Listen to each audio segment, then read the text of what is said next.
Welcome to the Dreams of Consciousness podcast. If you'd be so kind, would you mind introducing yourself? David Brenner. I have a project called Gridfailure. And well, let's get to grid failure in a little bit because that's actually going to be a meaty conversation as far as what grid failure actually is and how to categorize it or how to describe it. But I should tell people that David, you have multiple roles in the music industry and indeed in this podcast and how this podcast gets made. Do you want to tell people some of the roles that you have? Sure. My day job career is ear split PR. My wife Liz and I run that from our house here. She started it in 1999, and I started helping her out part time with it shortly after. And then by 2003, we've both been in the music industry or working in some form of music for most of our lives. We're in our 40s, and we've both been into stuff since we were teens or so. So it's it's pretty much what we do with our life is something to do with music. So we both worked at labels, magazines, distros, stores, just random, collectively. Um, so Ear Split is, that's my full time job. It's we run it ourselves, and it's a publicity company, and we just we do PR and promotions for everything from brand new, unsigned, independent, totally obscure bands, and some of our bigger artists are we work with everything from uh, Cannibal Corpse. Neurosis is one of our clients. We worked with Sun for about 20 years. Meshuggah out on tour right now. Worked their record. All over the place, tons of bands. So it's a full time job as promotions. And for people who've been listening to this podcast for a number of years, have probably noticed an uptick in bands that they recognize. It's not just my friends anymore who are coming on to talk about their their bands and their albums. And a lot of the reason why that happened is because of people like Dave and Liz, who are able to coordinate interviews for me and run interference with the labels and things like that. And so understand that Yeah, if you appreciate the direction that this podcast has gone in or that Dreams of Consciousness has gone in, a lot of the credit goes to Dave and some of his colleagues who've been helping me out. yeah. That's you basically said we run interference basically as like middlemen somewhere between the band, the artist, the label, management, anything like that. Some people are, some of the labels we work with are just a guy in a garage, maybe another staffer packing orders or something, and some are, there's like 20 people on a call or something. It's everywhere in between. So yeah, we're some sort of middleman messenger, sort of, you know, Yeah. making the connections happen, putting people in touch like yourself, so you can, get the job done, get the interviews done. And if I'm not mistaken, back in the day, you used to work with or work for Metal Maniacs, right? Yes, we both. That was somewhere in there. It's like I mentioned before, all the other things we did. Liz ended up. She was writing there full pretty heavily. We both worked at Nuclear Blast in the late '90s and into like like when the U.S. office shut down was at late '90s, early 2000 maybe. Uh, we both worked at Nuclear Blast, and then from there she became the editor of. She worked as a sub editor for a few years, and then became the full main editor of Metal Maniacs. And then, yeah, I did the demo reviews and like other random features and reviews all the time too. It's when some art layout stuff. I was designing some of the covers, and yeah, I had a few roles there as well. But yeah, Liz was the main editor, and yeah, we that was where a lot of the connections that Ear Split kind of came from was our years at some of the bigger metal labels, everything else. I have more of a punk background beyond that, and but yeah, that's she launched Ear Split as kind of a side thing working with a few labels.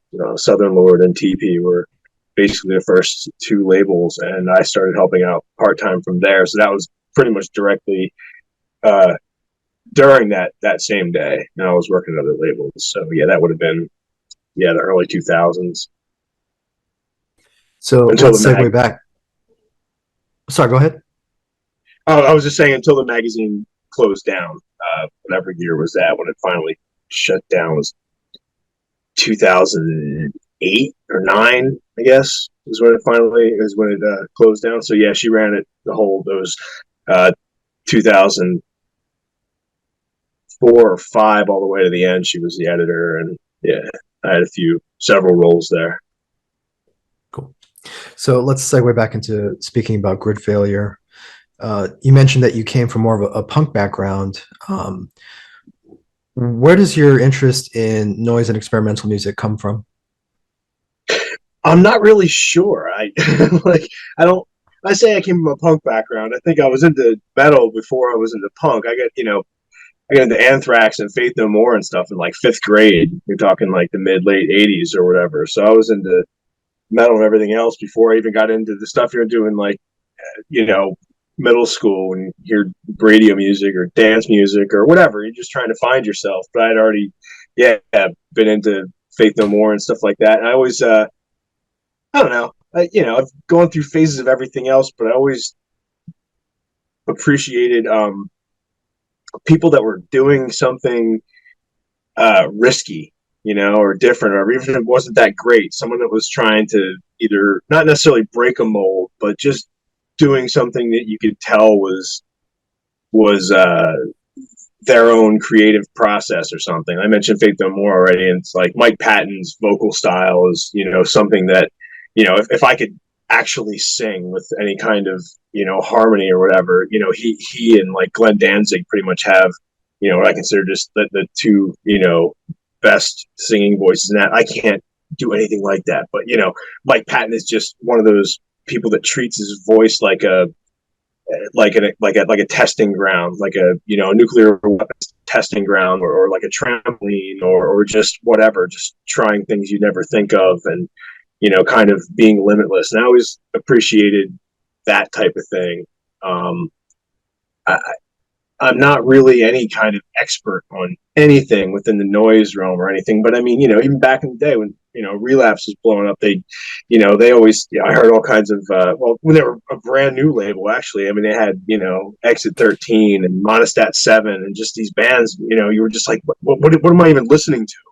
And, things would confuse the hell out of you when you're that young. And then, after a couple listens, you kind of found some kind of, kinship with whatever. It's stuff that's not for everybody. I just always found interesting music, so it's not just even with the extreme with like heavy or noisy music. I like jazz and just ambient music and world music, and it's just hearing things beyond the norm of pop and rock and metal and everything. It's always been this exploratory sort of there's too much out there that you can never say, hey, I've heard everything, I know everything. Like there's just you can listen to brand new music every single minute of your life and never even touch on what's out there.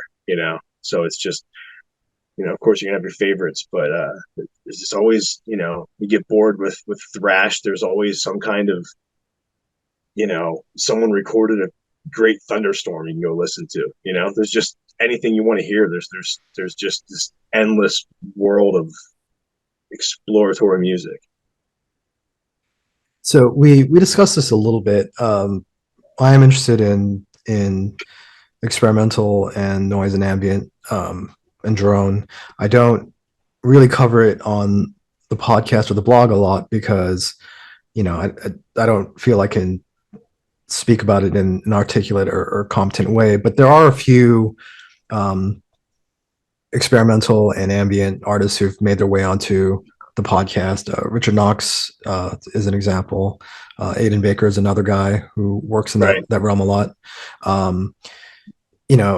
Similar to what you were saying about the Relapse, the Release, I believe that was their subprint, which had all the experimental noise Yeah, they had artists. release. That was where they that was, yeah, that would have been Merzbow and stuff like that. And they also had that Desolation House series or whatever. There's a few things in there, like Mandible Chatter and stuff. They had a few different, but yeah, release would have been that early. There was stuff like Masana and yeah, I mentioned like Monostat Seven and just some of those bands that were just totally out there. Like you'd hear, uh, even the straightforward stuff, so to speak, on Relapse back then was out there. It was different, but yeah, the release stuff and everything, some of that stuff was just pure, yeah, harsh noise and you know ambient passages and static and samples and when you're young and you're trying to explore music and you get into that kind of stuff, it's like you know it's curious. You're not really sure what you're listening to. You hear some of those Melvins records back then, and you're like, "What am I even listening to?" It's like a dog. Like Yeah. someone yelling through 10 feet of rolled up carpet into a mic, or subway samples. Like, what's going on here? I was about 19 when I met a guy. People might know who I'm talking about. I'd be curious to see if somebody contacts me. But he called himself Emperor Mike, and he used to work in a record store in somewhere in the village. And he used to order albums for me. Again, very much like what you do, running interference with me for the Yeah, labels. So like all this stuff that like I couldn't find on my own, he would find yeah, this stuff for me. And I remember, I was still a teenager, and we got into a conversation about experimental music and noise. And he said something to the effect of, this is the stuff that you'll be listening to in 5 years. Um, knowing me as a death metal fan, knowing me as somebody who's really into like that extreme music world, and that always stuck with me. And I think yeah, it was probably closer to about 15 years. Um, but even at that time, we spoke about release and some of the stuff that some of the artists that release was releasing at the same time they're releasing, Brutal Truth and Amorphous and all that kind of right, stuff. Neurosis was also doing their Tribes of Neurot side project. right. Justin Broderick has always kind of had one foot in that world, and so would cross over into drone and noise occasionally with Godflesh. And so I always saw like noise and ambient music and experimental music as kind of you know either if not a next space, then operating in a similar mentality as the underground as far as like punk and metal. Did you have that kind of relationship with it as well? Yeah, I don't think I ever really sat back and analyzed, that I was listening to noise or experimental music or anything like that. I would just be in a mood for this or that. Some days I could, like in the late '90s or something like that, I could, have a day where I didn't listen to anything but Victory Records hardcore. I would listen to Strife and Earth Crisis and Hatebreed and whatever, just and that would be the whole mentality, the whole day or whatever. And then there's days where I just wake up and you put on yeah, like you said, like when Neurosis and the Tribes did the double album that you could play on two players, like finding another CD player to set up in my apartment in Philly and sit there with friends in the dark and actually play those. No, you hit it too early. Nope, start it again. Nope, try it again, and just try to get those two to like hit play and hear them charge up at the same time and have that kind of experience. It was like there's just after you've listened to thousands of records, it would make you think like, wow, I haven't even touched the surface of what's out there or what's possible, even in the form of like delivery. So when you think about that, when it comes down to music, where as a you mentioned being death metal fans and everything else, like you're used to a format, and back then you're normally like 4 or 5 dudes, and guitars and drums and everything is kind of even there's trios and there's all kinds of different format changes, but for the most part there's this standard band setup and standard band practice. And then with some of the other stuff, you think about it, and people aren't sitting down and writing chords even, and don't even go into anything with any kind of forethought, or go into it with maybe a concept or writing on a theme or something like that, versus trying to create catchy riffs or whatever. The same way industrial music's made, where it's loops and sample beats and everything like that is you know what's so different about that than hip hop? You know what I mean? It's You're looping part of the track and part of the song, and putting your own twist on it, and it's all in the matter of like how you digest what's out there, and just try to deliver something.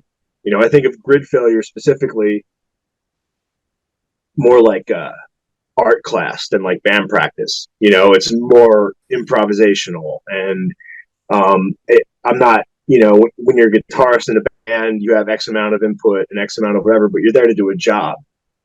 Grid failure is my own thing, so I don't have a job. My job is just to make something. So I could play keyboards one night. I could play keyboards and then plug my guitar stuff right into the same effects chain or whatever. I could sit down here and do vocals all night long. It's anything. I have a drum kit. I mean, it's just a matter of what I feel like doing. If I'm working on a song and it's like, oh, this needs a beat, well, then that's my next directive, or like, I do a lot of collaborations where I'll go find somebody else. I know some great drummers. I got, Jared from Secret Cutter and Orphan Donors who playing on my stuff lately, and he's just off the chain. He makes his own drums, has his own incredible studio and stuff. So if I tell him something like, I'll say, hey, do you have any throwaways this week? Something you don't even give a shit about that you're not going to turn into a song or whatever.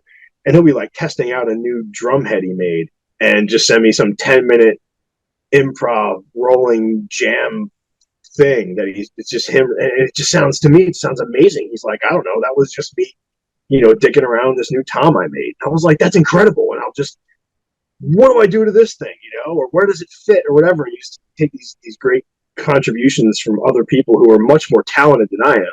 And then I just get to do my thing with it and have fun with it, and like, just, it's, everything is very harrowing and disparaging, but it's a lot of just random beauty and stuff, and it's just because of people who are playing in a more accessible manner. So I just get to do this crazy, horrifying thing to it and Frankenstein it with all this other stuff that I'm doing. I don't really think about it as noise. I guess I think about I think about tension, and I think about melody and open space and negative space, and trying to convey a feeling more than a memorable riff.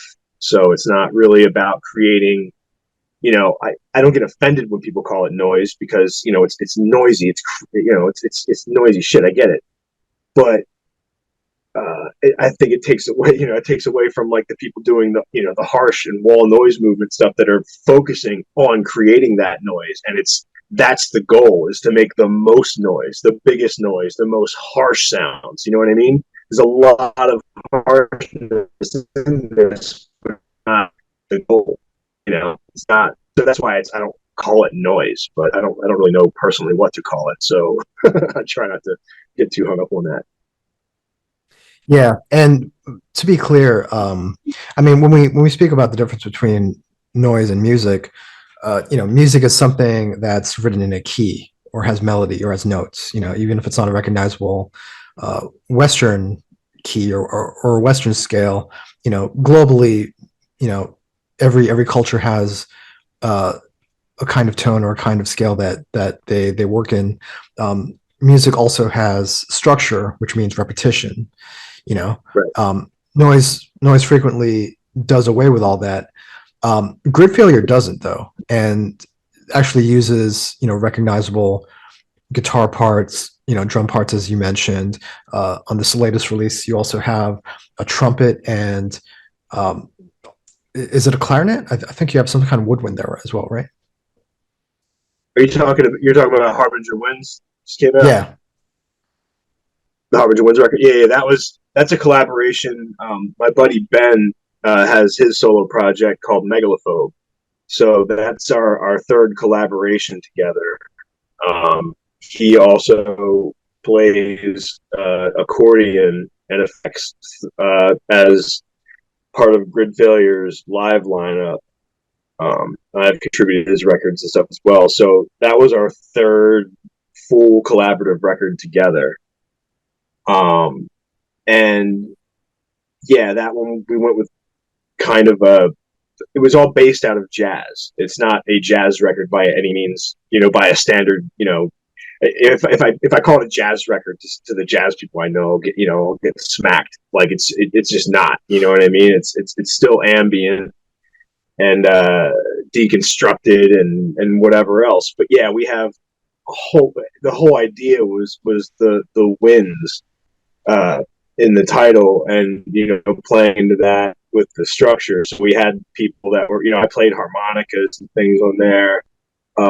We've got Matt Gallahan, who's played with everybody on the planet, Blondie and David Bowie and Onyx, and I, every jazz and Latin musician out there. I hear him 20 times a day on, Gold Bond commercials and things on TV that he's playing jingles for. You know what I mean? He's everywhere, and that guy's, plays on our records. Like Sally Gates from Titan Attackians is on that.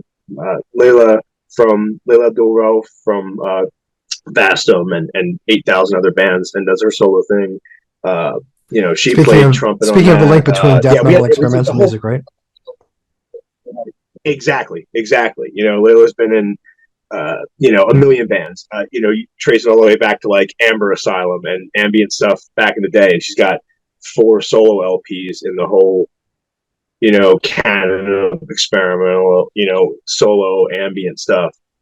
Hers is much more beautiful, but that's why she's one of my favorite people to collaborate with, because when I send these, some kind of crazy harsh, it just sounds like someone eating, the wrong end of electrical cord, in the bathtub, and the sound of like police sirens and a thunderstorm or whatever.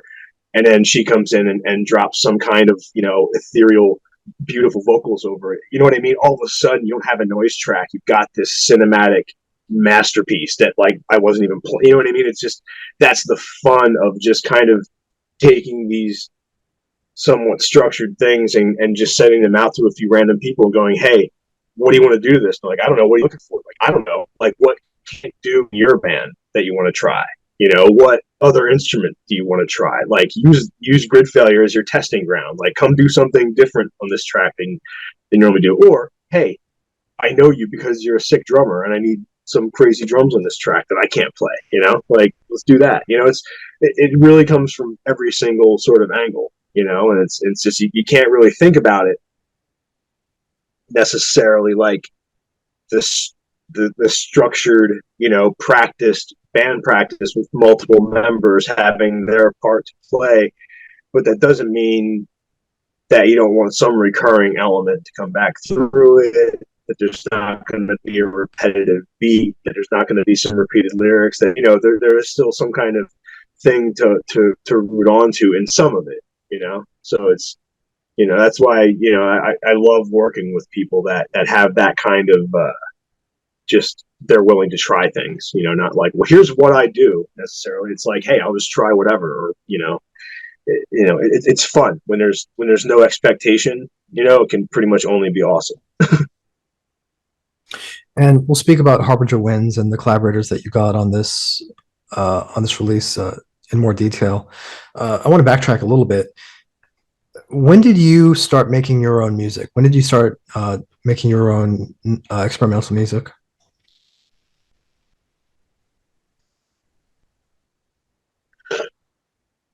Gridfailure is my first project of this sort at all, where I was back in Pennsylvania, where I grew up in Lancaster. I was in punk bands. I was in several bands in Philly.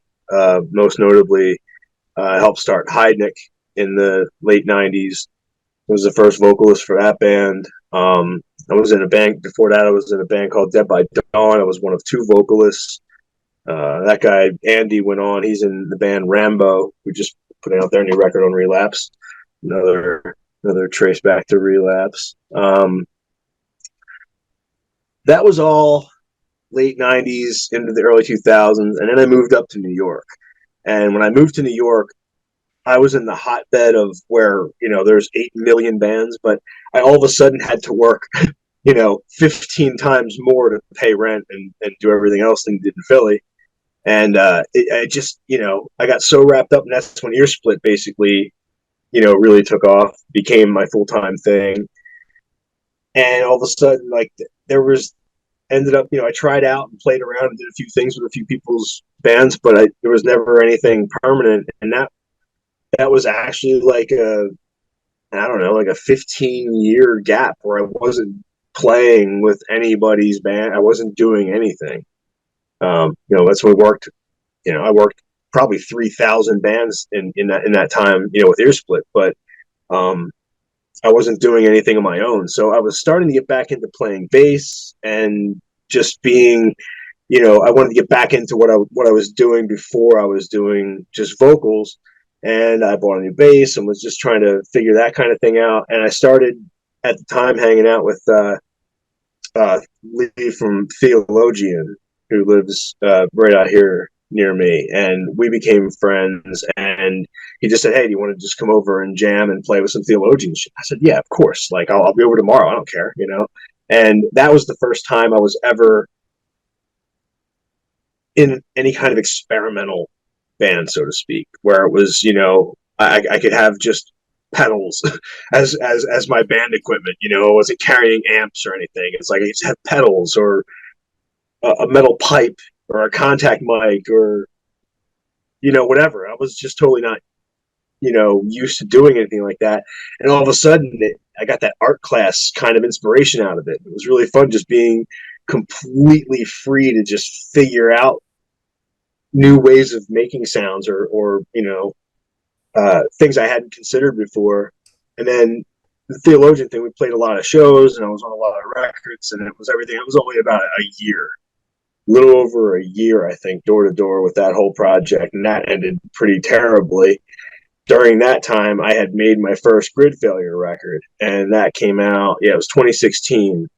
I released the first record in May of 2016, and it was within a few weeks of that I was done with Theologian. And so I said, "Hey, like, this is it." And but now I have this project anyway, and now I'm going to just see where this goes. I didn't think it would. I wasn't really thinking a first record, making that record. It's going to be my side thing, Theologian. And all of a sudden, it was like, "Hey, well, this is your main thing now." And I don't know, it just, I think it was like that 15 years or whatever of not being in any bands or anything, not playing shows, which is like my favorite thing to do. It just like came flooding out, and I went from recording on a little handheld, Tascam recorder. I bought a mixer, and that's basically it. I just started right, just I don't know. I just started making records. I just started there. I don't have any kind of training in recording or engineering or anything. I just started dicking around here in the garage and figuring things out. And yeah, now I can record records for people. It's what I mean. It's just it's nothing I ever really thought about doing full time. We used to hang a couple of mics up in the basement and record a demo. And outside of that, it was like, all right. Otherwise, you paid someone a bunch of money and went to their studio. And I never liked those experiences. My other bands trying to do vocals while there's a whole band and an engineer on the other side of a little window. You know what I mean? I was just never really into that whole experience. And so now taking into your own hands, it's like, wow, you can set up anywhere you want. You can set up any way you want. You can record any format you want. You know what I mean? It's just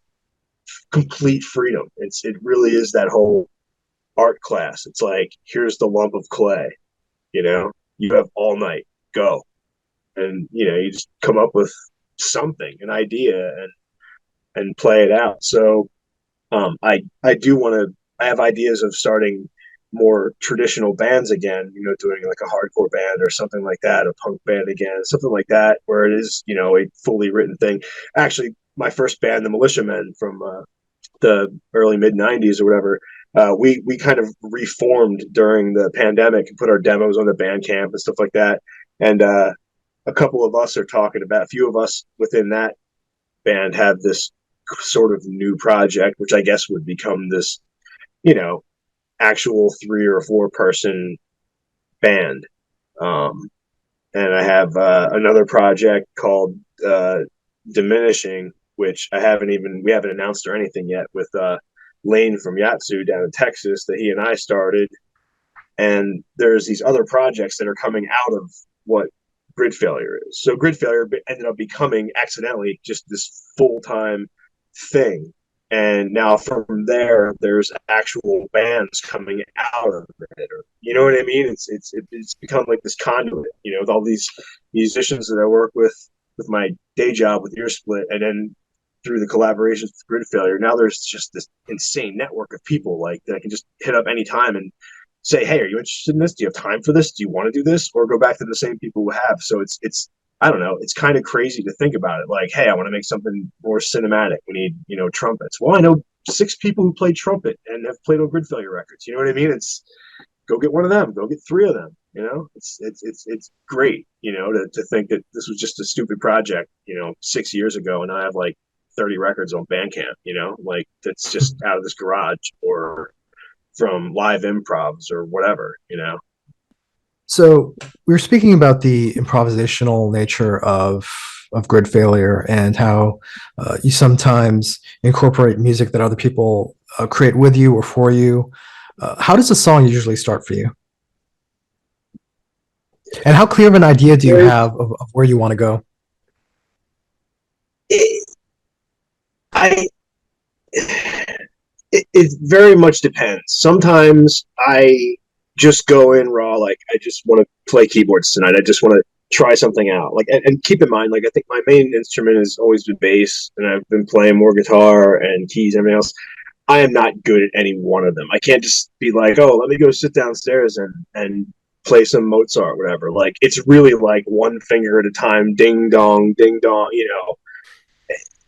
basic, but I like sounds and everything else. So I keep trying to get slowly better at this and slowly better at that and whatever. I'm not trying to master or perfect anything. So sometimes it's more about just what I feel like playing, like trying a new instrument or trying out a new pedal or a new setup or, something like that. And it just kind of turns into a recording session. Sometimes I've got material. Normally when I'm recording, if I'm just making some kind of sound on anything for no particular reason and I like it, I record normally when I'm just jamming anyway, because like you might just come up with something that you never planned on and you might as well have it on tape, and then you always delete it or, go, hey, that sounds like something I could do with so and so, and you hold it aside as this project. Or sometimes a feeling is invoked from something I create, and then it goes, it's okay, that would fit well with this record, with a concept I already have underway, or something like that. So it goes in different directions. Now if I open up my stored, what I'm working on right now, I have somewhere around 22 new albums in the works right now, or at pretty much any given time. It's just that widespread that I always have these amassed amounts of material that are at least tagged or dubbed something that will become a project or can be used for a project or whatever. So those like 20 whatever folders I have open right now, there are almost fully written records or completed records that I've had done for up to 3 and 4 years, sitting there waiting to be finished and released. And I'll just work on a collaboration with somebody else instead in the meantime or whatever. There's just always this huge backlog of material. So it just kind of comes down to that. Like, okay, now it's time to finish this record. This is the one I want to release next. I want to focus on this one. And then you focus, you take this 50% record or 20% record or stack of material tagged for this concept or whatever, and start, just sewing it together, start Frankensteining this thing together. And all of a sudden you'll be like, I could sit down with a totally blank canvas, put a whole huge pile of material, and within a few hours of just kind of seaming things together and partially naming things, all of a sudden you have this concept is fully created, and this idea comes out. Some of the records are 100% me playing everything. There's no collaborators at all, and then there's records where there's like 15 people joining me on the record throughout it. And some of them have sent me random contributions that weren't necessarily for anything, or for anything specific at least. And then within that, say in stage 3 of the record, there's people playing to what I've created with some of that stuff, or with my own stuff, or whatever. You know what I mean? So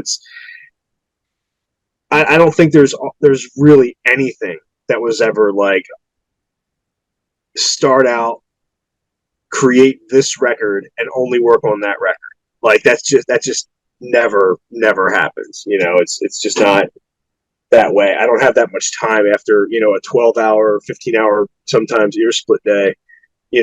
Sometimes it's hard enough just to come in here and turn switches on and apply yourself. It's like, all you want to do is go stare at a wall or something, and it's like all I can do is even plug in a bass or something at first. But it's the same thing as running. I'm like getting more distance running the last year or so, and it's the same thing. Like, even if you don't want to do it, you make yourself do it, and halfway through, when you're hating life, you'll know why you did it, because all of a sudden it'll start to feel good. And that's the same way I look at grid failure, or just playing music, or anything in general. It's this release that, even if you don't really think you need it, or you're looking for it, or whatever, it's always going to make you feel, I don't know, might sound cliche, make you feel alive or something, but it really does. Like, I feel more connected.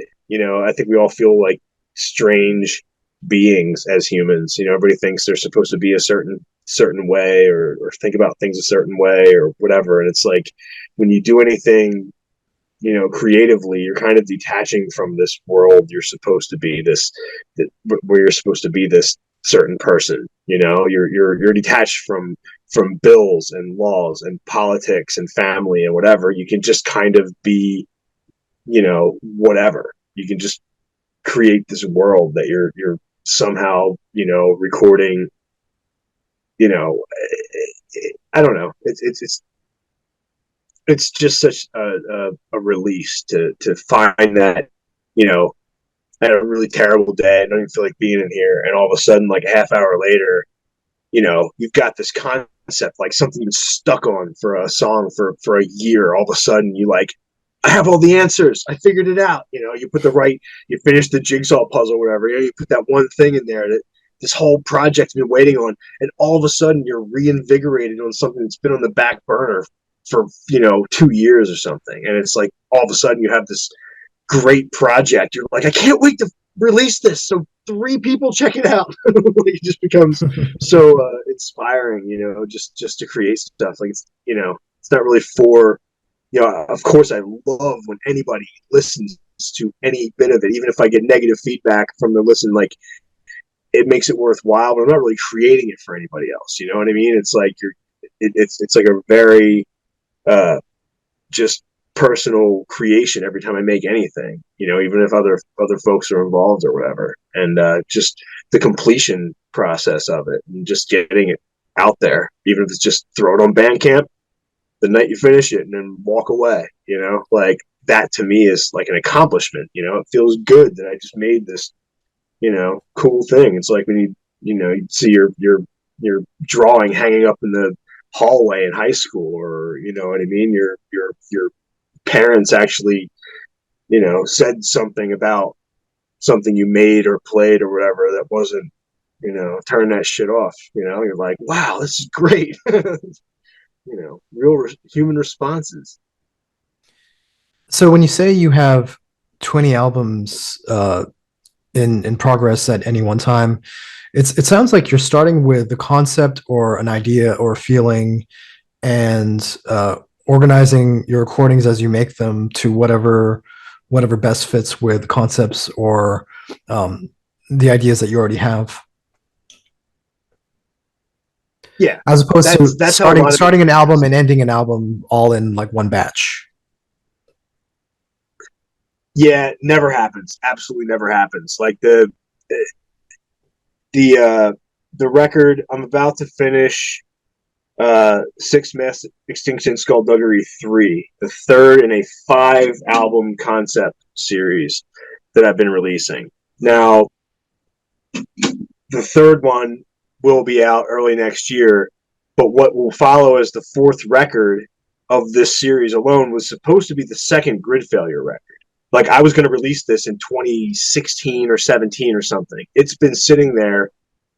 It's got what I consider to be some of the most defining sounds that this project has been created on all this time, and no one else has heard it except for the other people I played it for who were on it, have recorded things for it, and that kind of thing. And that's sitting here in this like 70% stage for 5 years now. So things work in these crazy orders. I had wanted to release that, but I was like, hey, there's all this other material attached to it. Why don't I make the second record that's going to be the follow up? So it's kind of these these paired records. And then so much material amassed around those two that I said, hey, why don't I release a little EP between each one or something?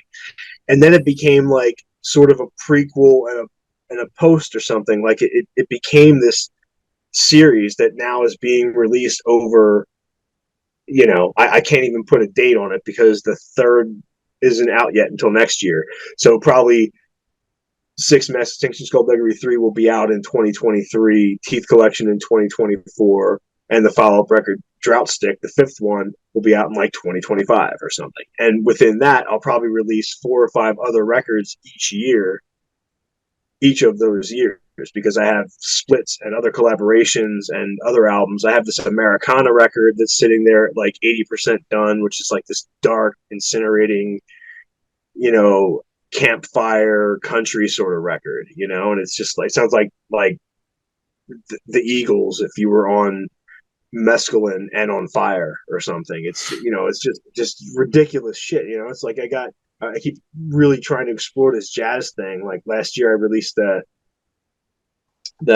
collaboration with Matt Gallahan we talked about before. It was basically me playing everything except for Mac playing trumpet and some didgeridoo and whatever, and just crafting this amazing jazz musician into this tortured, murderous serial killer rampage record. It's just kind of ongoing. So yeah, it's what you said. It's if I just play something, I might just throw it out, or I might be like, hey, that might be something I could put in the background over here, on this record. And then I have, the multiple series within what I do. So I have the When the Lights Go Out series, which I normally release on Halloween, and they're normally more ambient, maybe even lighter because they're not really harsh noise or anything, but there's not really any discernible vocals or lyrics or anything. So it's more of these, ethereal records, maybe, and it's like, I don't know. I just have different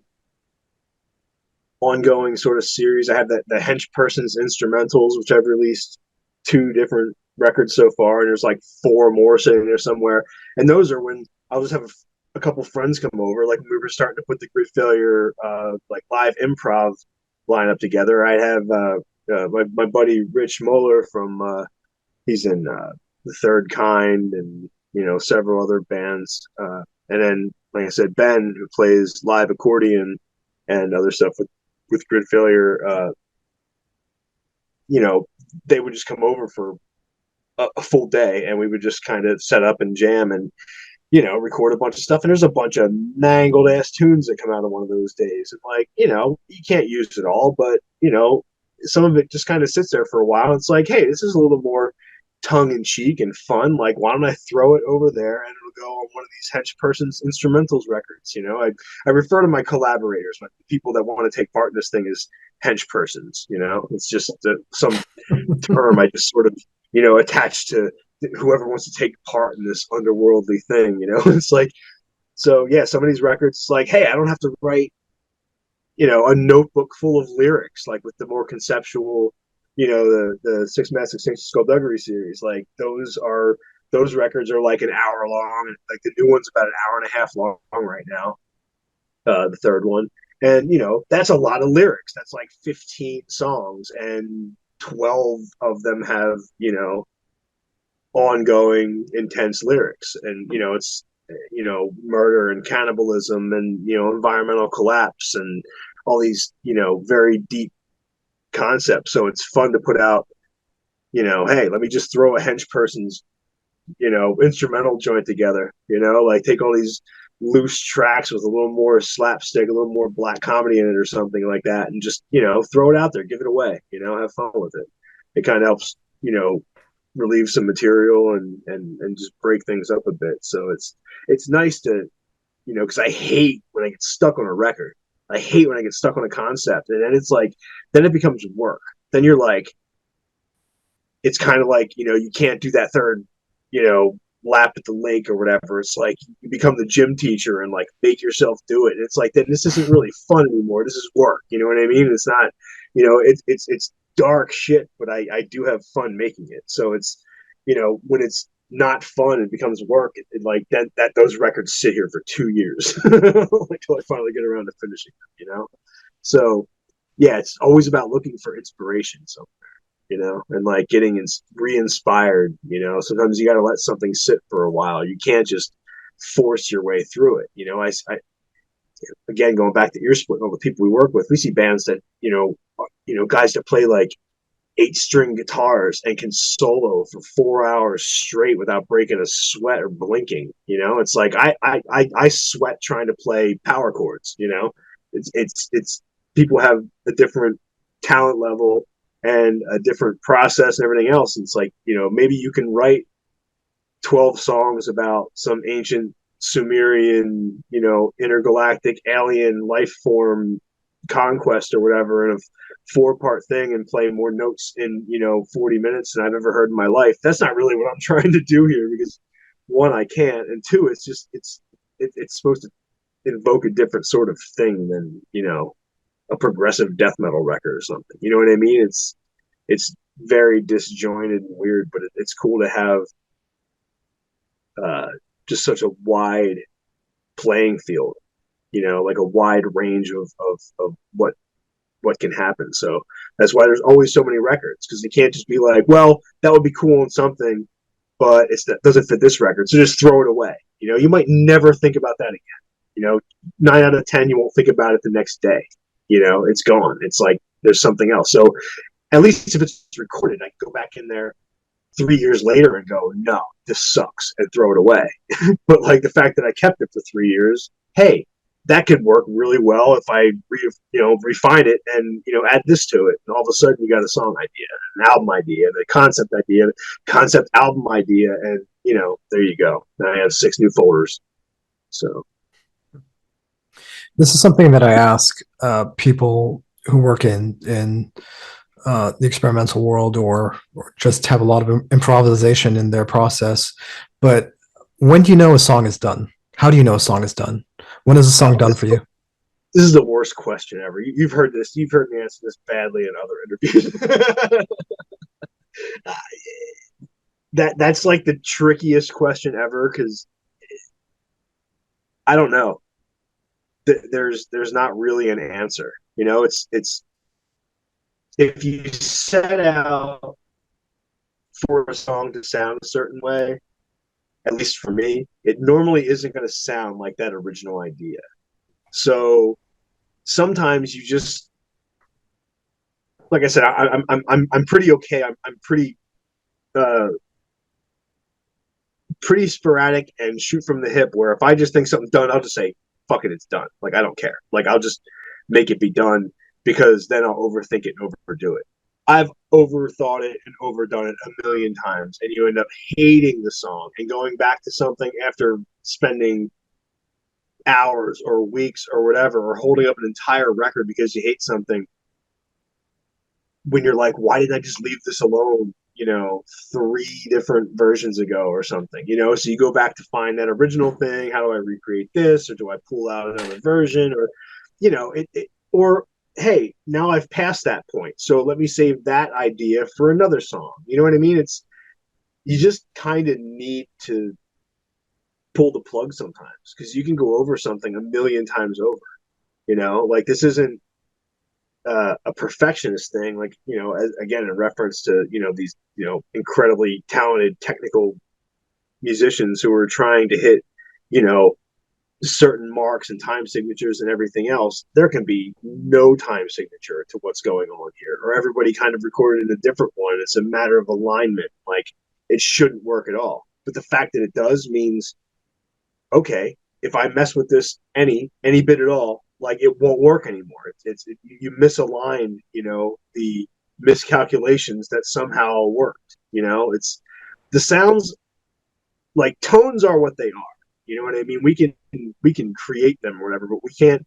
You can't define what a tone is. You know what I mean? Like it's there. It is what it is. So when things happen by accident, it's really difficult to create that, to recreate that, to re-perfect that. You know what I mean? So sometimes you go, hey, that's it. Like it sounds fine. Put some lyrics on that thing and it's done. Like that's totally cool.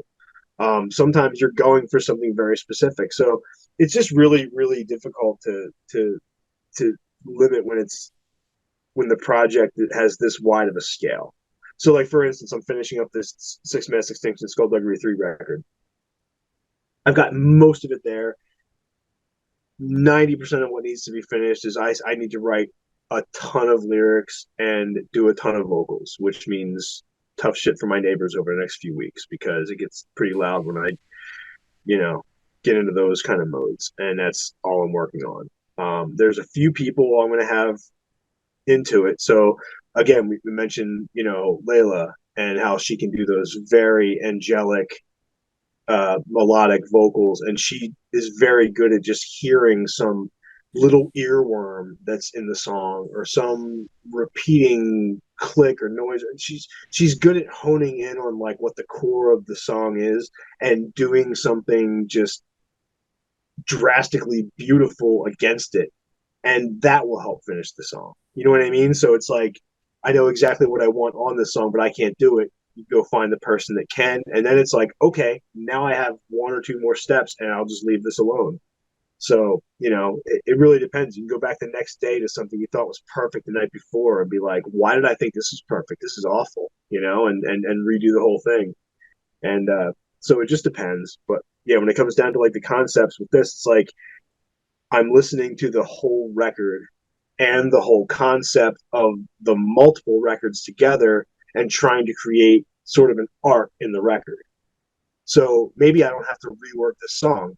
Maybe I rework the track listing. Maybe I move the song to the end or something instead of over here. It's so more goes into it for me as far as the concept and what's going to happen between point A and point B rather than here's this pre-etched concept that I have to perfect. Yeah. So let's speak about Harbinger Winds. This is the third collaboration between Gridfailure and Megalophobe, and it came out on September 9th through Nefarious Industries. Let's start with how you met Ben from Megalophobe and why you guys decided to collaborate. Um, he his younger brother is one of my wife's best friends. They're like high school friends, and Liz knew Ben growing up. So a bunch of years ago, I guess it would have been 2015, 2016. It was in that 2016 realm. Uh, Ben he was moving from California back to New York, and he had this cat that he couldn't bring with him. So Rob, his brother, got in touch with us and said, "Hey, can you babysit my brother's cat for a couple of days while he gets a new apartment and everything?" And I said, "Sure." And it was an odd situation, and we took this old cat in, and then the cat stayed here for months, and we became very attached to it. And then turns out Ben couldn't really take the cat back, so that was it. Like we took his cat in, and then I don't know. He came over and dropped the cat off, and I never saw him again. And then we were at a show. It might have been a theologian show. I think it was when we did the we were playing with like Gnaw Their Tongues, might have been Incent Arc and stuff. It was one of the festivals that we were doing at Trans Pecos or whatever, and Ben was there and Liz said, "Hey, this is Ben," and I said, "Hey, we have your cat," and we just started shooting the shit, and he was like, and I was like, "So you play anything?" And he was like, "Yeah, I just got an accordion." And I was like, "That's crazy, like I can't even think of how to, there's so much going on with the accordion." I was like, "Do you know what you're doing with it?" He's like, "I can figure it out." And now Ben's a math scientist. He's like some kind of crazy, he's like the guy in Pi, but like much more grounded and mellow. He sees number. He's like a numbers guy that I've never seen before. He's just incredibly smart with this engineering of numbers, and he just basically figured out how to play accordion out of nowhere, and said, like, sure, let's do something. So I had him out here to record some basic parts just for something. We didn't even know what. And I just started jamming with him, and all of a sudden we just really liked working together. And I think by the end of that first jam, we had kind of a concept of what will become our first collaborative record together. So he's really easygoing and cool to work with, very talented and very like-minded in the sense of like the defiance of genres or boundaries or limits, just kind of, anything goes. And we just instantly got along with that. So we had our first record put together, Dendritic. We released that in 2017 and already had all these other ideas kind of coming together, which was for this Harbinger Winds record. I said, why don't we take, because we had Mac and Layla and some people on Dendritic, and we said, hey, why don't we really focus on the jazzier, the lo-fi sort of, post avant, whatever jazz, dark jazz angle of this, and kind of go for that. And that was our whole concept. So we started jamming again, only all this tumultuous stuff was coming out instead, and it just didn't fit the concept. So we ended up in the middle of making Harbinger Winds. We just decided, hey, let's just make this other record, and that became our second record, Tasukete. We just kind of made that and released that in 2018, thinking, it's just a quick bridge, and we'll finish Harbinger Winds up right away. And then the pandemic, well, it was, it was just on us. It was another year of trying to get our shit together. And then the pandemic slowed everything down for those last couple of years. And that's when we really got back into it, the Harbinger Winds thing. So, again, a lot of the structures of this Harbinger Winds record was from 2017 or so that we just kind of knocked the dust off. And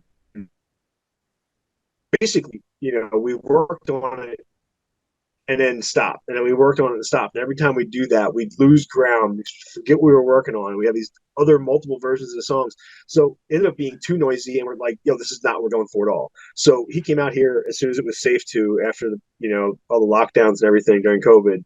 And we went back through that record track by track, just sitting here drinking a couple of beers, and we turned off 5 or 10 layers of of each song and stripped it back down to kind of that original idea, and went, yes, this is it. This is what we're doing. This is what we have to do. Now let's finish this.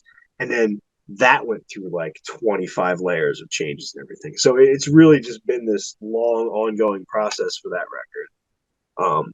But yeah, it was kind of one of those things where we really targeted who we wanted to have come in collaboration wise, because they would really fit the concept and help us carry out this jazzier influence, How would you characterize Ben's work with Megalophobe um, compared to what you do with Gridfailure? Is he more on the ambient side? Does he gravitate more naturally to jazz and stuff like that? He definitely, the Megalophobe stuff is definitely very uh, organic, ambient. He makes some really curious and clever melodies and hooks that I think, there's a certain thing that he draws in with his own Megalophobe stuff uh, that I don't do. It's definitely not as heavy or as apocalyptic or whatever, the whole grid failure concept. It's definitely lighter. It's definitely lighter just in concept and delivery.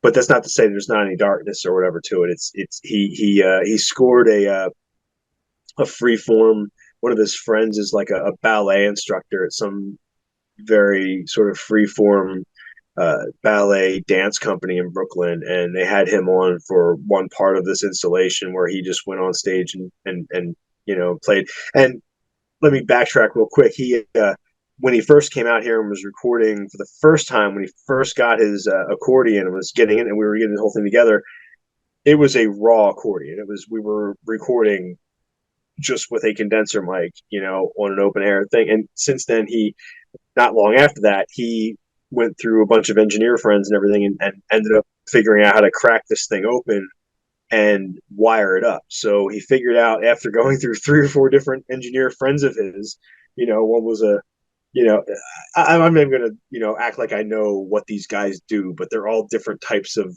engineers and, structural geniuses. And, they all have these different ideas of how to crack this accordion open and mic it up. So I guess he eventually did it where he has a very small condenser mic wrapped in like the finger of a glove, somehow trapped into the bellows of the thing, so it just picks up as an internal mic.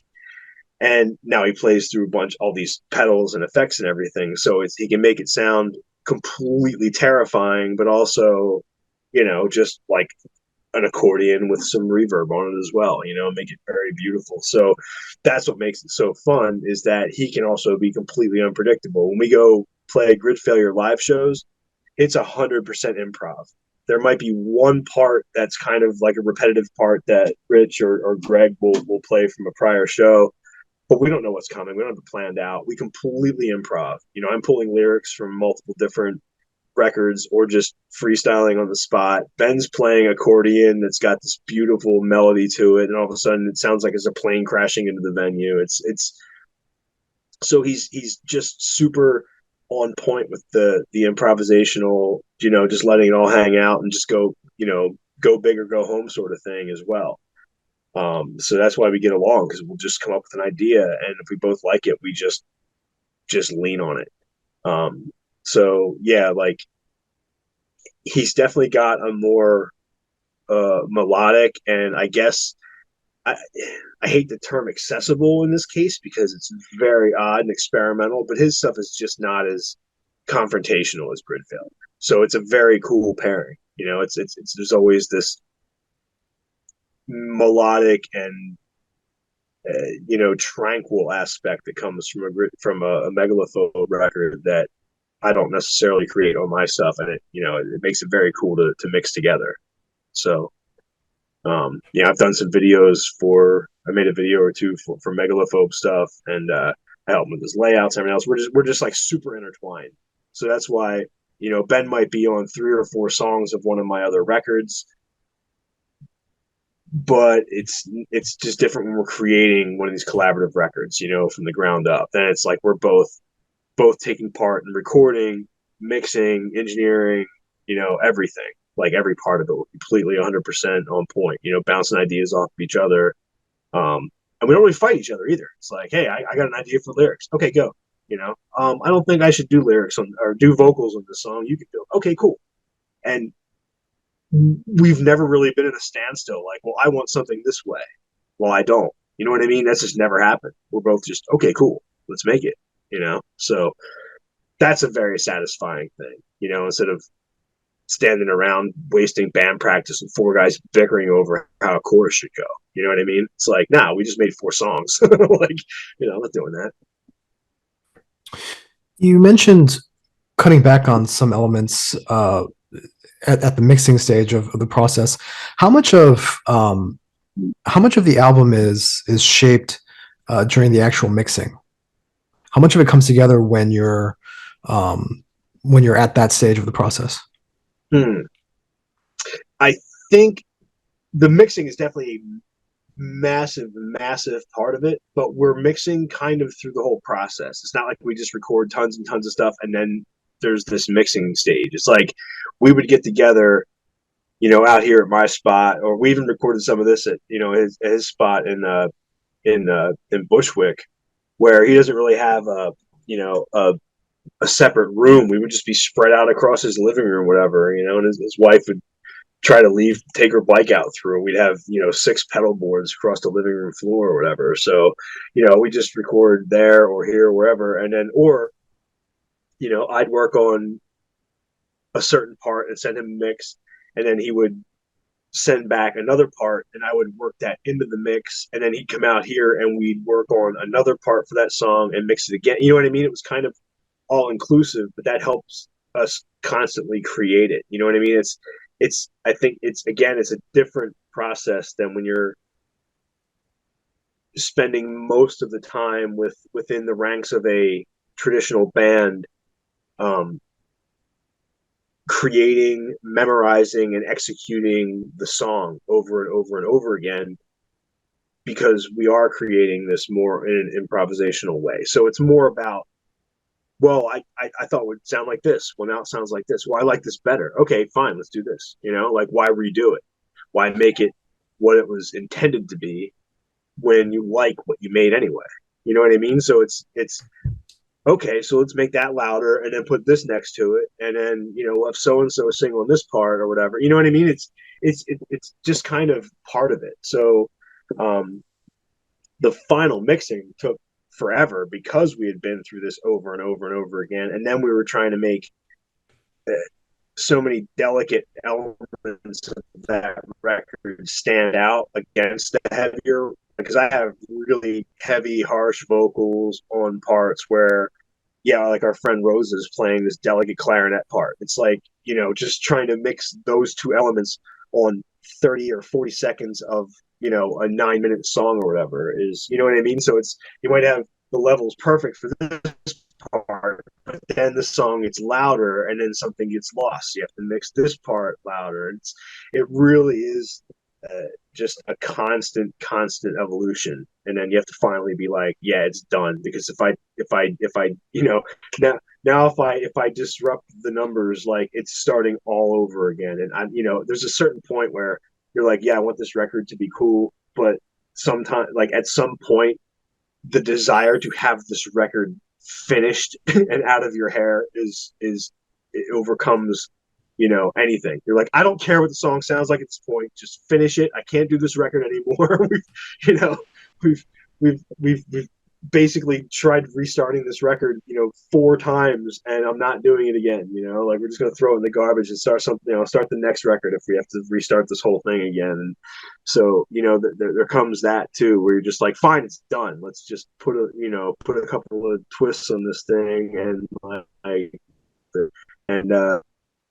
I think I'm glad we did when we did, because I was going out of my mind with the last mix of that record, and I finally just said, Ben, I can't do it anymore. And I just basically sent him all the files and said, you finish it.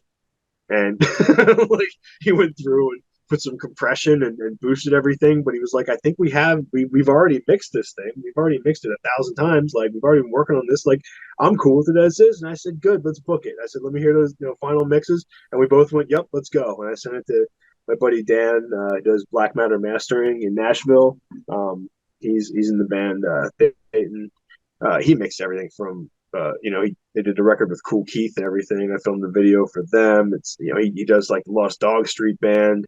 He's done Buzz Oven records, Creed records. So he's got an ear for the harshest, the heaviest, the most low end, the most beautiful and clean and crystal and traditional and everything. He can really hear what somebody's doing and know how to bring their elements to the forefront of a master. You know what I mean? Really get those levels right. So it's he always gives us that extra boost and polish at the end. These days, I mean, I have 15 records out that weren't mastered at all, but I just did everything myself. But now I have Dan master pretty much everything, because I've never sent it back and been like, no, I don't like this. Like, every time he sends it back, it's like, wow, now I realize why I like this record. Like, you made me realize that I like my own record. Thank you.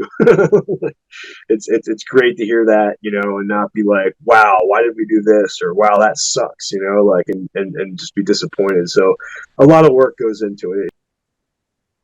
Cool. So, as you mentioned, Dan from Theoden mastered the album. Uh, what would you say he brings to your sound, and what would you say the differences between the albums that Dan worked on versus the releases that you put out, which weren't mastered or which you mastered yourself? Um, Dan definitely brings out a really, I don't know, like a low end and like a meaty, like a very, it's got like compression and just this boom to it where, you know, I, I don't have this perfectionist ear. I don't have the audiophile ear, I guess, and I can't hear, especially after I heard something 1,000 times. I know what's there, and I know that somewhere within the 10 or 15 layers of a certain song, that there's certain elements that are supposed to be at the forefront or whatever, and sometimes they get lost in your own head or in a in a mix or something like that. That I'm looking for them there that then will bring it to the forefront or focus on, or you know what I mean. It's like it's basically I think he makes everything sound uh, thicker and uh, I don't want to say warmer, but maybe more organic or something. Because a lot of the stuff is just so harsh or whatever that it kind of has that staticky, biting edge to it or whatever. And like after Dan does something, like I always feel like it just fills out your stereo or your headphones more. It definitely adds that boom to it. I just released which one? Oh, the Henchperson's instrumentals, whatever I released on Halloween last year. Um, which one was that? Psychological Badlands was the first one. Oh, Ghoul Bushcraft was the name of it. Henchperson's instrumentals, Ghoul Bushcraft. I didn't have Dan master that one because I just wanted to throw that record out on Halloween, and I was finishing it like the night before Halloween. Like, so I just, I probably would have, sent it to him, but I just, again, it was one of those things where I just wanted to just get it out there. And I like the way that record sounds, but like, I know Dan would have made it sound better.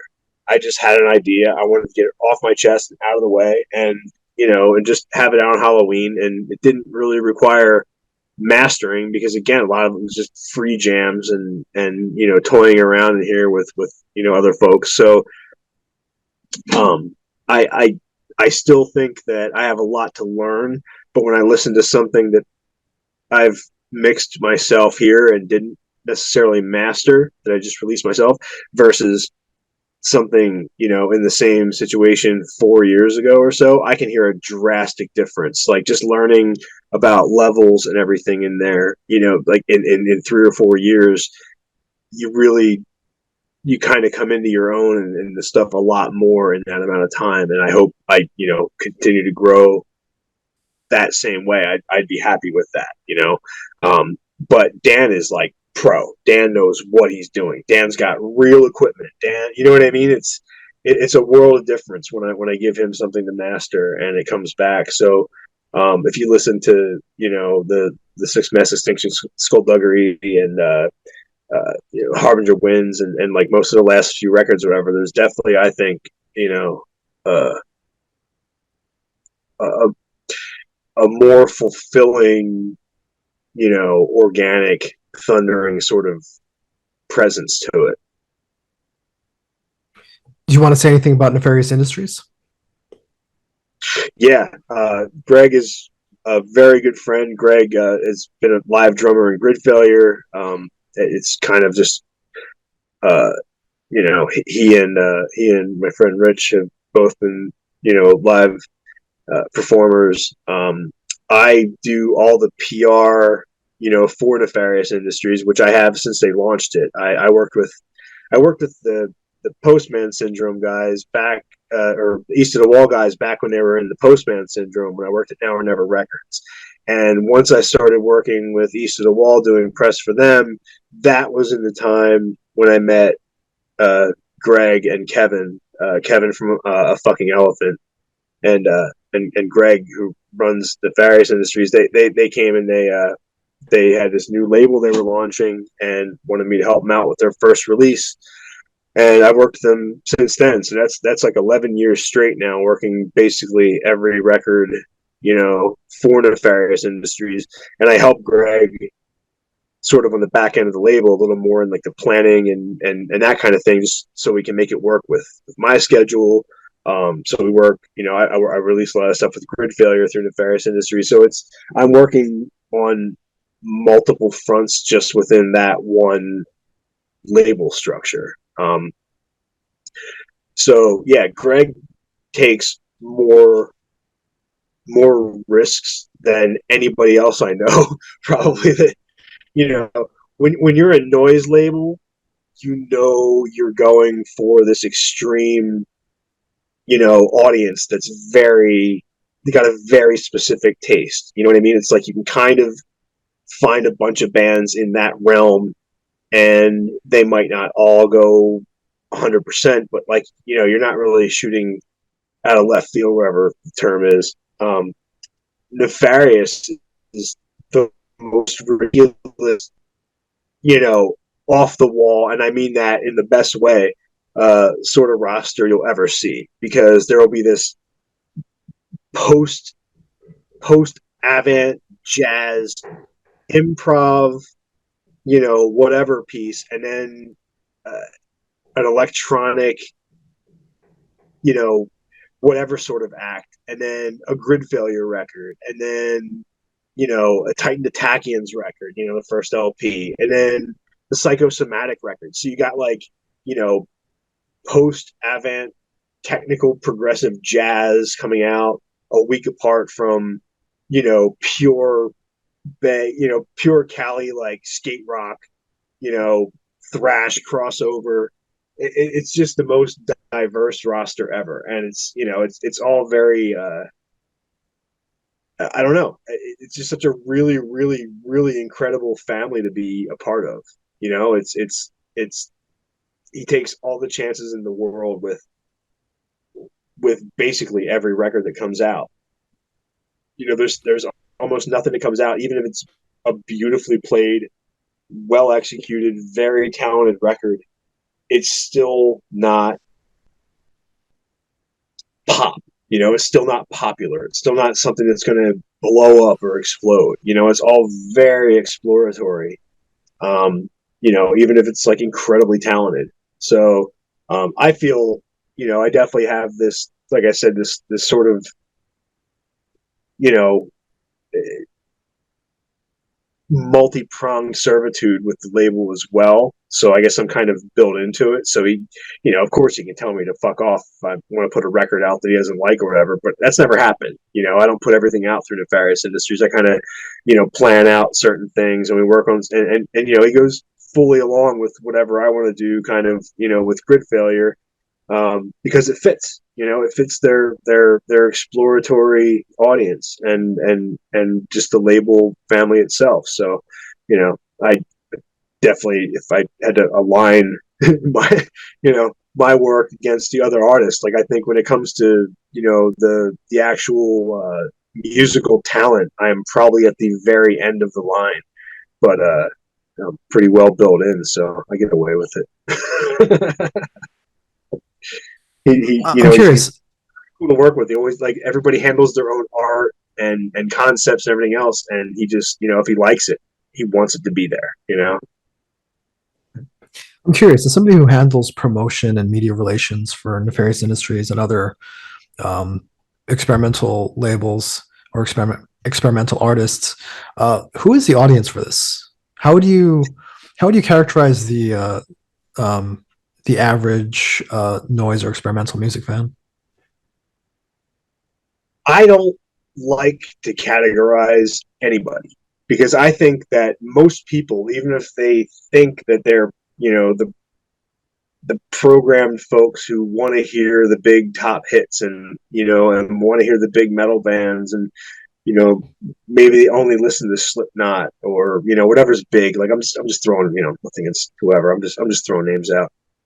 I think somewhere inside everybody, if you're actually into music for what music is, I think everybody has this curious nature in them, because very rarely do people get consumed or fully engulfed by music and then stop there and only listen to that artist or that style or anything like that. Like everybody finds new things to hear. You know what I mean? Like everybody, like almost nobody's record collection or what's on their, current playing list is, that's not the same in 5 months or 5 years or whatever. I'm not saying nobody. Of course, there's people out there like that, but I think most people, even if they don't know they have that explorer, that curiosity, I think it's in there.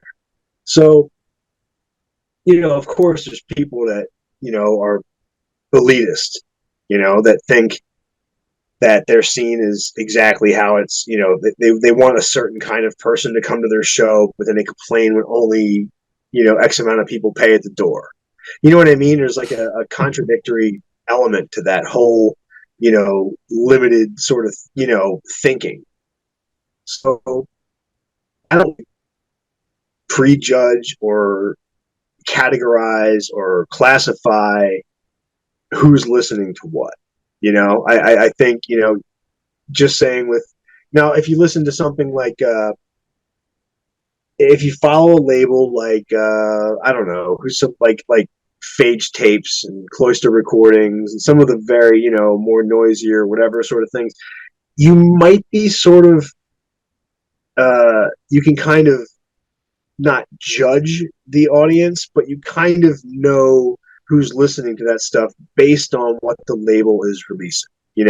Like Phage Tapes is very solid with all their, with some of the harshest noise ever. Like I'm not going to go, hey, I want to go explore this label to try to find some post-avant Afrobeat jazz world music conglomerate. It's like, no, you're going to hear harsh noise. You're going to hear purely disgusting, exactly. And some of the best of the genre, some of the best of the stuff that's out there is right there.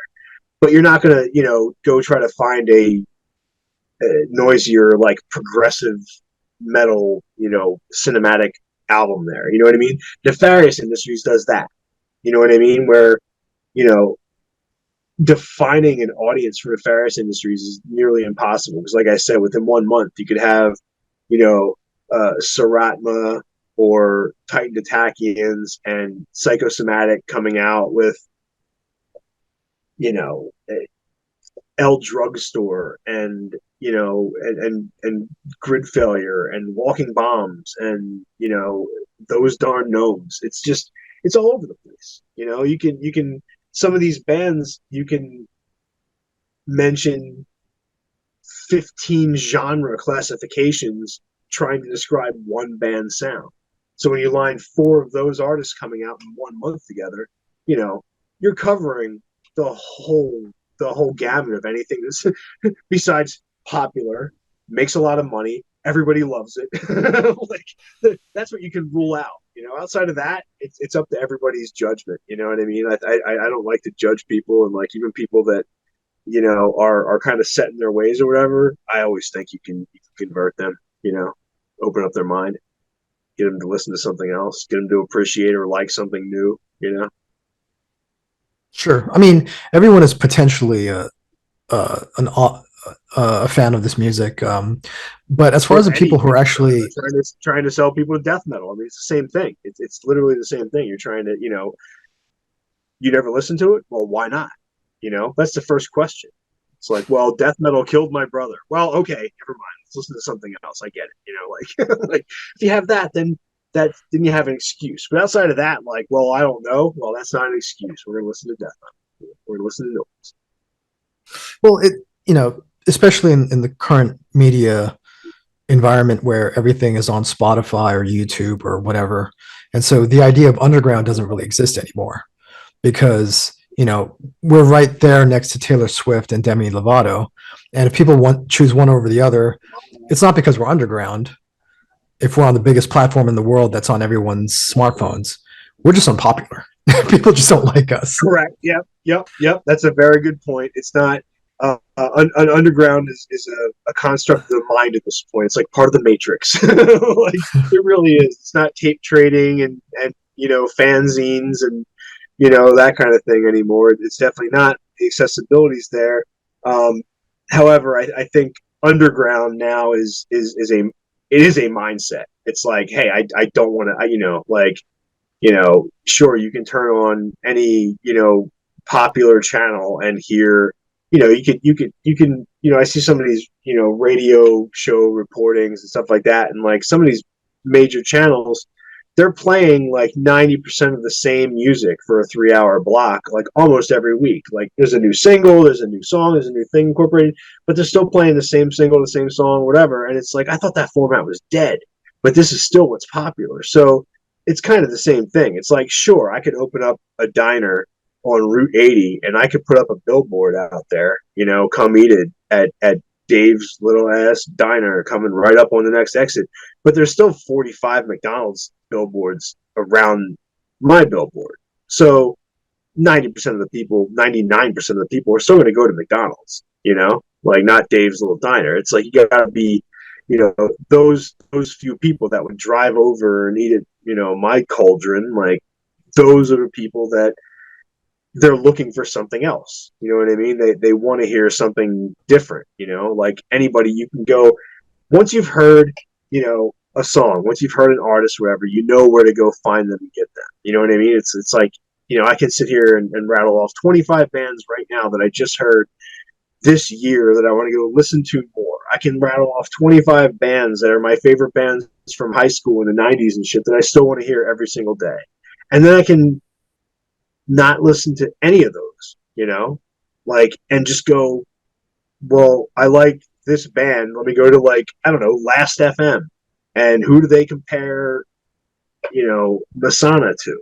Who do they, Muslim Gauze, also, okay, fine, I'll go check these guys out, check that band out. Like, there's just so many ways that you can find this stuff anymore. It's right there. It's just a matter of digging past what's thrown in your face, what's being advertised. But you're exactly correct. I mean, there's no underground. Like Grid Failure, in particular, I only have.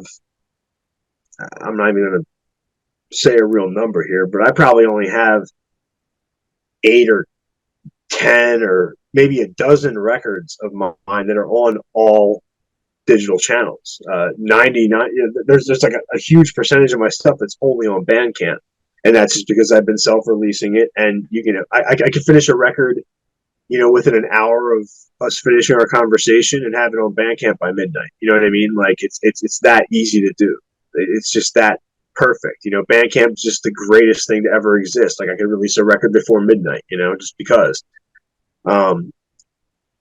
Eventually I'll go back through and re-solicit and put everything back in. I'll probably remaster records or master them for the first time or whatever, and re-release everything in a new format or something like that, but still always keep the originals on Bandcamp. You know what I mean? Like just to get to those audiences and all that. But I personally like, Spotify, sure. If people want to listen to shit on Spotify, that's great, good for them. But, I do come from a scene of morals, and I don't see the guy that created Spotify as any kind of music guru. He wasn't in bands. He doesn't appreciate artists. He pays them less than Amazon for their plays. Like, I don't know why people like Spotify. I can't stand it. I only signed up for Spotify just because my nephew started making really killer electronic music and released a single on Spotify. So I had to go, I signed up for an account just to go listen to it, or whatever.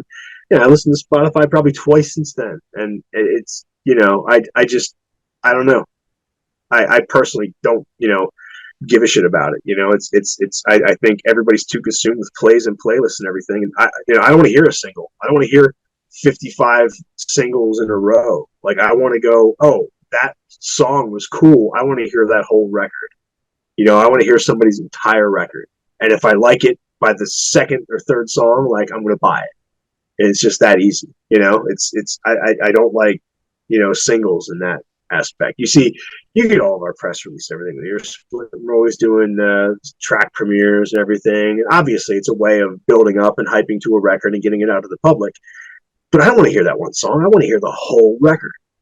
Like obviously it's a way of trickling people in and making them come check out the record when it is available. But if you're hearing a song on the radio and the record's already out, like I'd rather just go listen to that band's entire record right there and make a judgment on that record and maybe have a new band that I follow and want to buy their entire catalog. You know, I think Yeah. that you like something, you should be dedicated to it. And you should support those artists as much as possible. Yeah. I mean, part of my curiosity about the audience is because, as we discussed a little bit, uh, experimental music isn't something that I cover in, a serious way, but it is something that I do intend to have more and more on the blog and the podcast. And I assume my audience are, people who are a lot like me who, started in metal in one form or another, but are curious about a lot of other things, and probably shy away from things that are extremely popular or trendy or uh, you know Right. um, saturated at the moment and want to find something Yeah. else, want to keep searching for other things. And so I'm just curious about who if we're saying that like 99% of people go to McDonald's, who's the 1% who's actually searching out noise and experimental music. I assume that a lot of them are people like me who discovered noise and drone and ambient through like Brutal Truth or Godflesh or things like that. Right.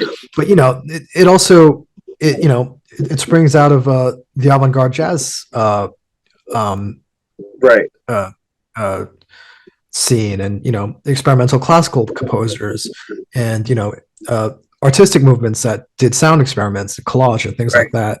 And so it potentially has a wider reach than any subculture like punk or metal, who uh, appeal to a very specific character type, I would say.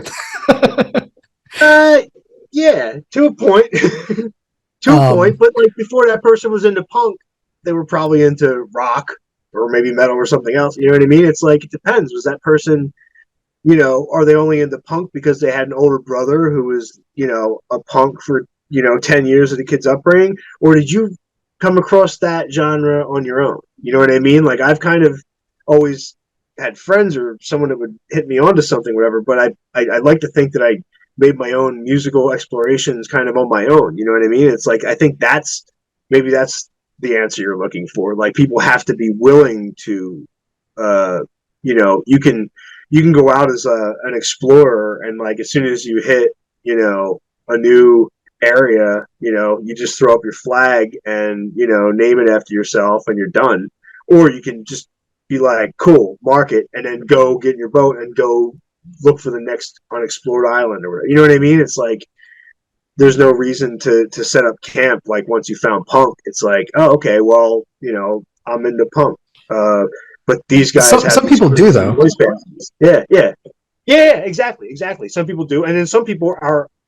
By the time they hit their 30s or 40s or whatever, they're not even into music. They just listen to, whatever they were bred on, or their top artists, or they're back to just listening to the radio and stuff. There's so many people that get fully head over heels for like extreme metal and shit for like 3 years, and then they're gone. And it's like that's why I think people who spend their life doing this. I mean, again, you keep kind of throwing yourself under the bus that you don't cover a ton of experimental music. You obviously know about it.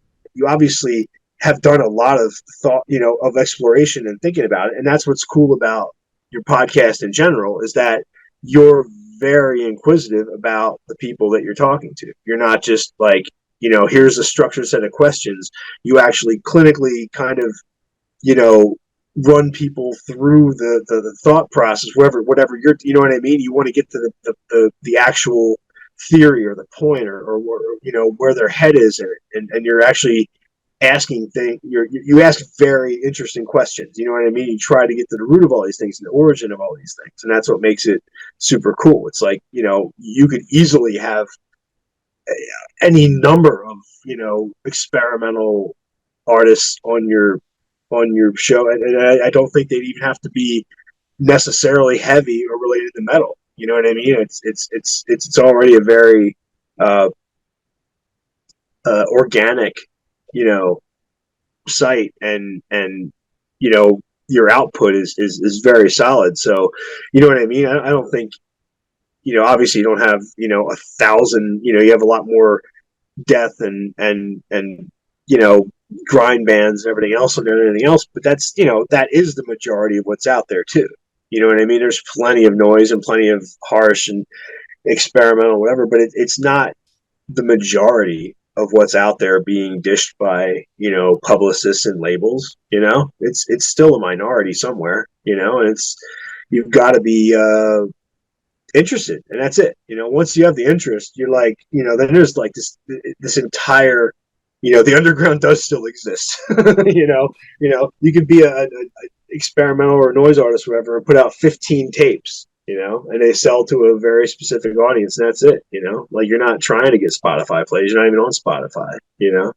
So it does still exist. It's just it's a bit different, you know, than it was in the 90s, you know, in the, you know, obviously with technology, but that's how our entire lives have changed. You know, you can lock your door from around the planet, you know, ring and whatever. So that's just, you know, that's not really something that changed within music or the underground versus, you know, the underground didn't disappear because of Spotify necessarily. It's you know what I mean? It's just technology in general.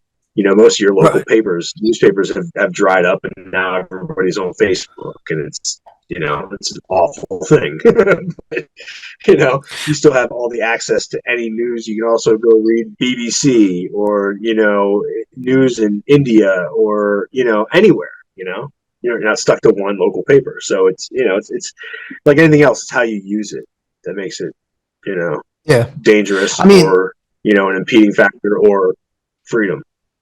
yeah. I mean, my feeling about how the underground has changed is, or, you know, the concept of the underground has changed is there used to be gatekeepers. There used to be radio stations Yeah. who were tied to, you know, uh, major labels who were tied to MTV. You know, all these companies had their hands in each other's pockets, Advertising and campaigns. Yep. yeah, Yeah. and so they controlled what became popular and what you were actually able to hear if that was your only access to music and media. Um, and now anybody can type in the word death metal into a search bar and, you know, listen to the entire Cannibal Corpse discography or the entire Deicide discography. So the gatekeepers have been removed, but people are not. I mean, maybe I don't know. Maybe you know more about this than I do since you're working with Nuclear Blast and all these bigger bands. But are there more people listening to these bands now than there were 20 years ago? Because, like, I feel metal has a sort of cultural cachet and cool element that it didn't have when I was in high school. But I don't know if people are Correct. necessarily more familiar with the music than they were back then. It's just they hear, you know, the term death Um, metal the on TV accessibility, shows more yeah, often. the access is definitely there. Yeah, the access is definitely there, like you said. It's at your fingertips. But if it's not being, you know,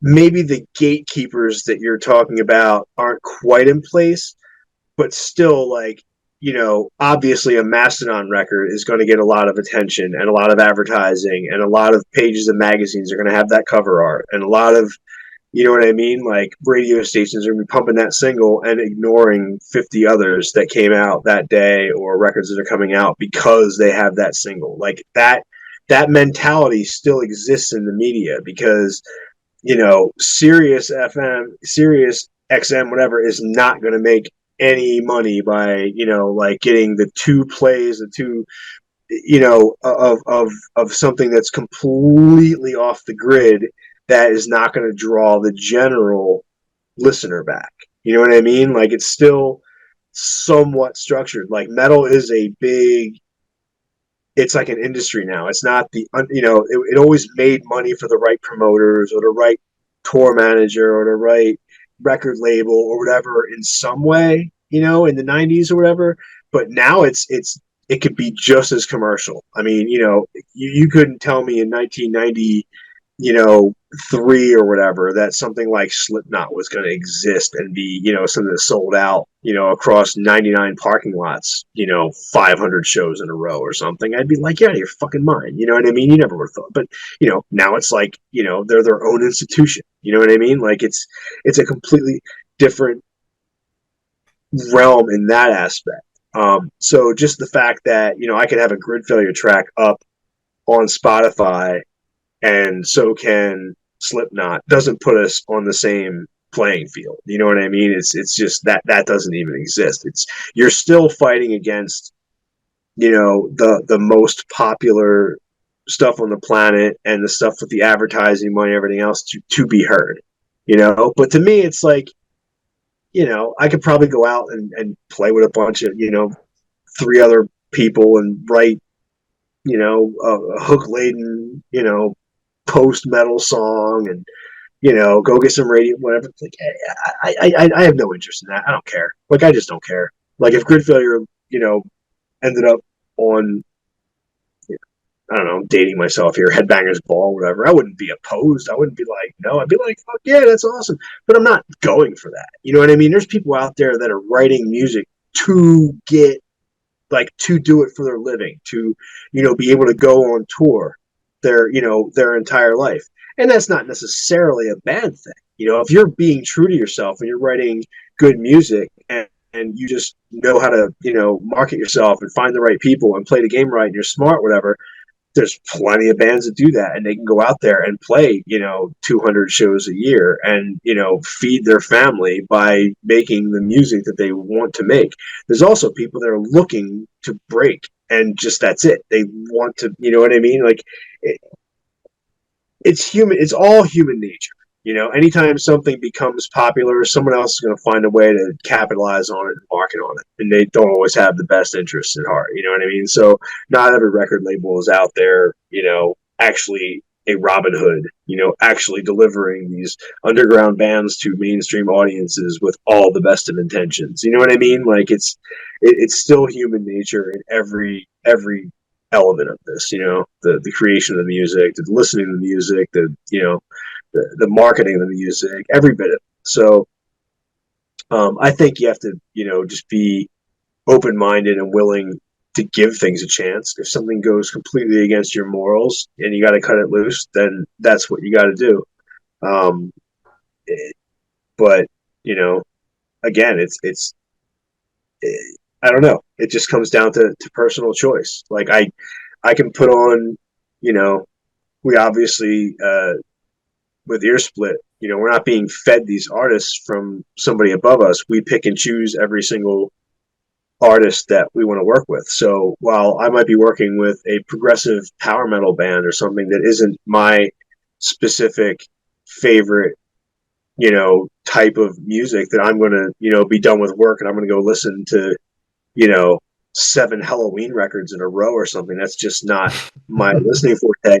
I also can appreciate a talented artist on a respected label with the proper plan and be like, I know exactly who wants to hear this. You know what I mean? So you can make a judgment call that way. If I just wanted to go out and only work stuff for, my living that I want to listen to at home, I'd be living in a box, dude. Like, I just want to listen to the dirtiest, weirdest, creepiest, avant crap ever made. Like, I'm always on a quest to find that stuff. But that's not really, you don't really go get people on the cover of a magazine with that stuff either. You know what I mean? So it's, we found a way to work with both for our living. But yeah, as far as personal output, I don't know. I'm just always going to keep trying to just, I don't know, just explore, So that's a good place to leave off. Harbinger Winds is the name of the third Gridfailure and Megalophobe collaboration, and it's out now through Nefarious Industries. Dave, how can people order the album? What's the best way to get it? NefariousIndustries.com. Just go straight to the website. It's one of the best websites there is for these labels, because you don't have to go to this band camp or that band camp. If you go to Nefarious Industries and find that record, everything's there. All the digital, everything. Spotify, Amazon. It's all built right in. Both of our band camps, Ben and I, both up there. We have 3 videos out for the record that are all playing right there. It's all kind of landing page. It's all right in one shot. You can order the shirt, and the tape, and everything in one shot. And it's the same with all the artists up there. It's the record's also, if you go directly to megalophobe.bandcamp.com or gridfailure.bandcamp.com, it's up on both of our own pages. Like I said before, everything I've released is on my Bandcamp as well. Stuff you can't find on any Spotify or any other digital platforms or whatever. Limited merch. There's all kinds of stuff up there.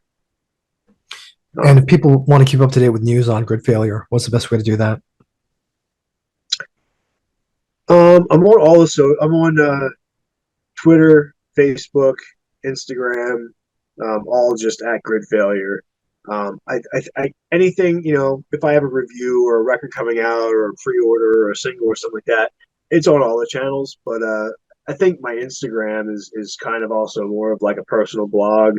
I'm always, sharing stuff about the people I collaborate with, stuff I'm listening to, that kind of thing. It's a little more of like the daily personal thing, just jamming here in this little bunker, stuff like that, just stuff like in the works all the time. It's a much more personal thing on Instagram. But yeah, if you just want to keep up with like, hey, there's a record coming out or there's a review up or that kind of thing, it's yeah, Facebook, Twitter. And in the 3 minutes that we have left, is there anything else you want to say? No, I just, I thank you for your time. Like I know you could interview, pretty much anybody in the world, and I don't, I really can't, I though. find everything I do. What's that? I really can't, though. Well, you're getting there. No, I mean, you can figure it out, man. If you really want to get the people, it's.